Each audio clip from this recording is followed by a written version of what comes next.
नाज़रीन, ब्रिक्स का गैर मामूली इजलास जो है वो शुरू हो चुका है और इसमें बड़े हिस्टोरिक फैसले होने जा रहे हैं। बहुत सारी ऐसी नेशंस ब्रिक्स के अंदर शामिल होने जा रही हैं जो पूरी तरह से जो ग्लोबल बैलेंस ऑफ पावर है उसको बदलने जा रहा है और जो वेस्टर्न लेड जो वर्ल्ड ऑर्डर है उसको चैलेंज करने जा रहा है। बड़े ही हिस्टोरिक हम दिन देख रहे हैं और उसमें ब्रिक्स का किरदार बड़ा इंपॉर्टेंट होगा। इस सेंचुरी का सबसे बड़ा फिनोमेना चाइना का राइज करना है और फिर चाइना की छतरी तले ब्रिक्स और ग्लोबल साउथ ये सारे ममालिक जो है वो इकट्ठे हो रहे हैं। ये तमाम चीजों को इंपैक्ट करने जा रहा है। कौन कौन से मुल्क जो है वो ब्रिक्स में शामिल होने जा रहे हैं और इससे किस तरह से ताकत का तवाज़ुन बदलने जा रहा है। प्यूटन ने इंडोर्स कर दिया है कि डॉलर से हटकर जो है हम ट्रेड करेंगे। मतलब बिल्कुल प्रैक्टिकल इकदाम जो है वो उठाए जा रहे हैं। इस पर हम तफसीली बात करेंगे क्योंकि ये फलस्तीन के रिलेटेड भी है, ये ईरान से मुताल्लिक भी है, ये एक एक चीज से मुताल्लिक है, ये एक एक फर्द की जिंदगी से मुताल्लिक है।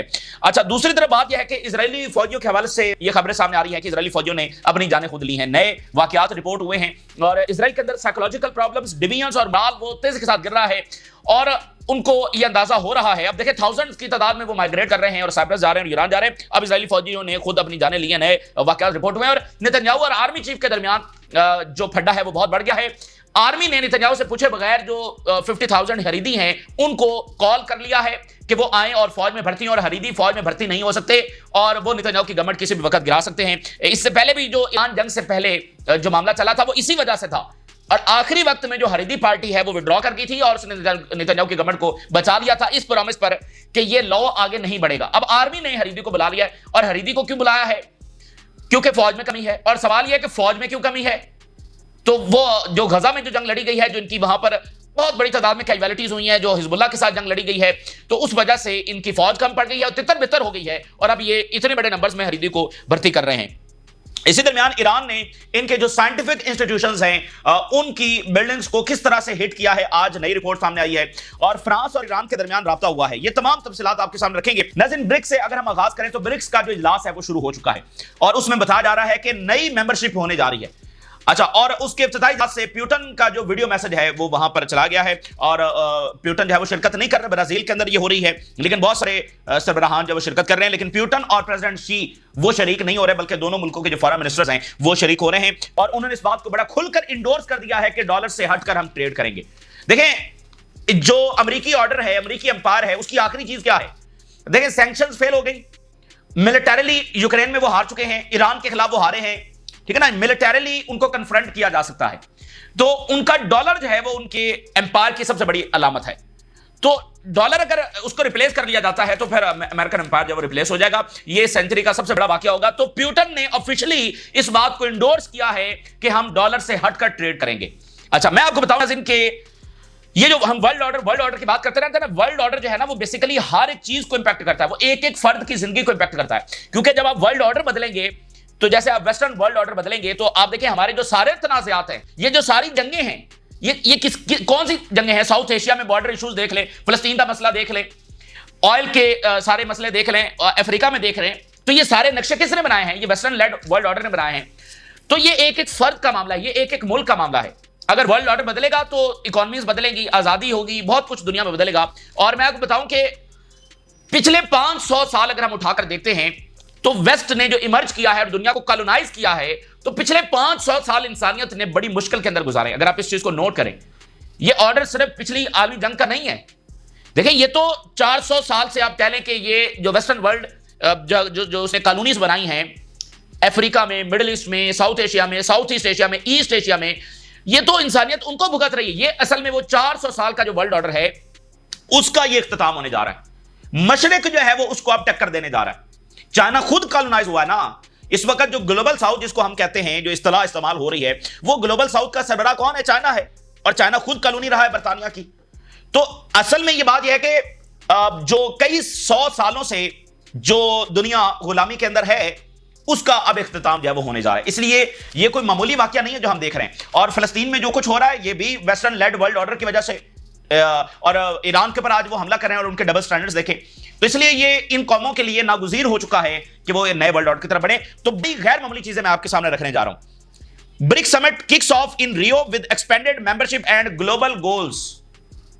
दिस ईयर समिट फोकस करेगा enhancing the voice of the global south in international order.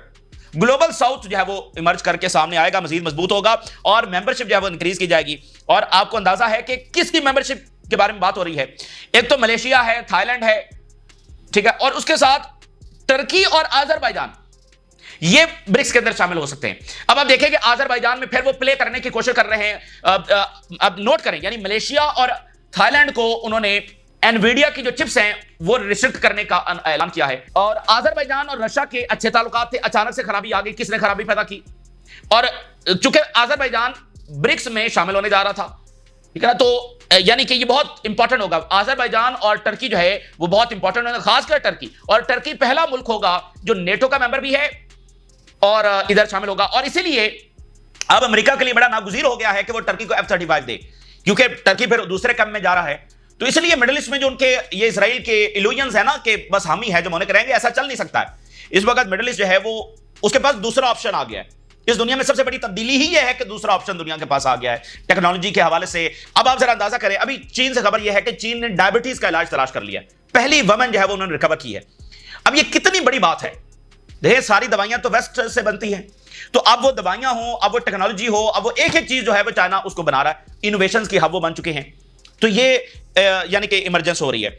और उन्होंने कहा कि हम स्ट्रेंथन करेंगे ग्लोबल साउथ कोऑपरेशन को, मोर इंक्लूसिव होगा, सस्टेनेबल होगा, और हाई लेवल मीटिंग जो है वो हो रही है, और greater role in reshaping global governance.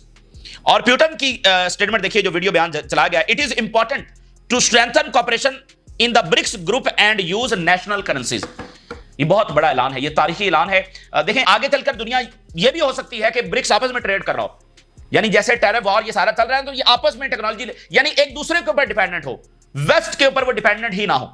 तो वो कह रहे हैं कि ब्रिक्स के जो ममालिक हैं वो अपनी अपनी करेंसीज में ट्रेड करेंगे, नेशनल करेंसीज में ट्रेड करेंगे। ब्रिक्स इसके ऊपर भी काम कर रहा है कि एक अलग से करेंसी जो है वो इंट्रोड्यूस करवाई जाए, जैसे डॉलर है ना, तो इसी तरह की करेंसी वो लेकर आए। लेकिन जाहिर है कि उसके लिए कुछ स्टेप्स होंगे ना, वो इतना आसान प्रोसेस तो नहीं है। तो उसके लिए पहला स्टेप जो बहुत तारीखी स्टेप है कि अपनी करेंसी के अंदर ट्रेड की जाएगी। ये प्यूटन ने आज इस बात को एंडोर्स किया है। मैं आपके सामने कुछ बड़ी गैर मामूली बातें प्यूटन की कुछ महीने, एक दो माह कबल ये बातें उन्होंने की थी, और उन्होंने नई दुनिया का जो नक्शा खींचा था वो मैं आपके सामने रखने जा रहा हूं। यानी हम ये बात कर रहे हैं कि वो नई करेंसी लेकर आने जा रहे हैं। इससे पहले वो कह रहे हैं कि हम नेशनल करेंसीज के अंदर ट्रेड करेंगे।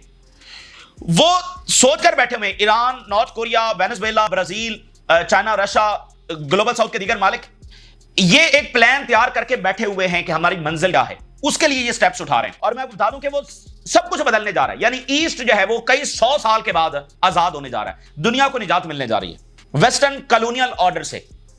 प्यूटन ने जो बातें की हैं, एक एक बात मानी रखती है, एक एक बात बहुत अहमियत रखती है इस दुनिया को और मुस्तकबिल को समझने के लिए। कुछ अल्फाज में प्यूटन के आपके सामने रखने जा रहा हूं। ये 1-1.5 माह कबल उन्होंने ये बात की थी।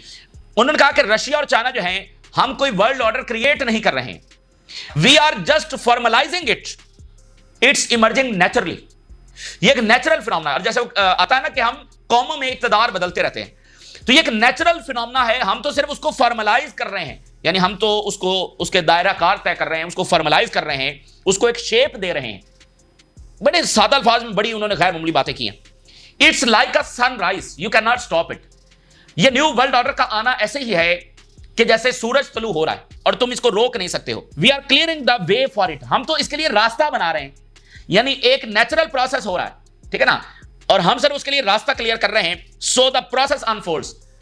जैसे कोई साइंसी फिनोमेना होता है, जैसे कोई कुदरती फिनोमेना होता है, तो उसके लिए एक बाकायदा माहौल चाहिए होता है ना। जैसे साइंसी फिनोमेना है, उसके लिए आपको टेम्परेचर ऐसा चाहिए, ये मटेरियल चाहिए। तो कितनी इंपॉर्टेंट बात उन्होंने की कि हम सिर्फ वो प्रोसेस जो नेचुरली हो रहा है उसके लिए रास्ता साफ कर रहे हैं, उसको फॉर्मलाइज कर रहे हैं, ठीक है, ताकि वो अनफोल्ड हो सके वो process in more balanced way and serve the interest of the majority of the countries. अब इसमें उनका कहने का मतलब यह है कि ये अच्छे अंदाज में ये प्रोसेस हो सके, ऐसा ना हो कि फिर कोई एक और यूनिपोलर वर्ल्ड जो है वो तश्कील पा जाए, या जंगों का एक नया दौर जो है वो शुरू हो जाए और कोई और इसी तरह का हुक्मरान दुनिया पर बन जाए। हम वो दुनिया चाहते हैं जो लार्ज लेवल के ऊपर कंट्रीज के इंटरेस्ट को सर्व करे। We hope nations will understand it eventually. हम उम्मीद करते हैं कि आखिरकार अकवाम जो है वो इस बात को हमारी समझेंगी। We want approach to finding solutions rather than pressure, कि जिसमें प्रॉब्लम्स के सॉल्यूशंस हल किए जाएं बजाय इसके कि प्रेशराइज किया जाए। यानी अमेरिका और वेस्ट क्या करते हैं, प्रेशर डालते हैं, ह्यूमिलिएट करते हैं। As colonial world order the humanity has lived under many centuries. मैंने कहा कि यह सिर्फ मसला वर्ल्ड वॉर का नहीं है, यह मसला है 400 साल का, 500 साल का, जब से वेस्ट ने कॉलोनीज बनाना शुरू की हैं।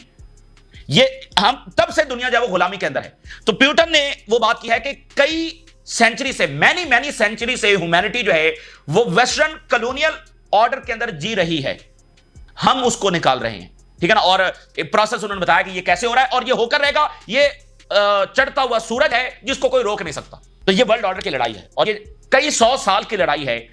ये कौमें जो है मशरक की खास तौर पर और अफ्रीका की और लातीनी अमेरिका की, ये गुलामी में जी रही हैं। इनकी आज़ाद फॉरेन पॉलिसी नहीं है, ये आज़ादी के साथ अपने फैसले नहीं कर सकते, इनकी इकॉनमी ग्रो नहीं कर सकती। तो उसके लिए यही है कि ये सारे इकट्ठे हो जाएं और इस एम्पायर को जब वो चैलेंज करें। तो ये होने जा रहा है, लेकिन ये आसान नहीं होगा।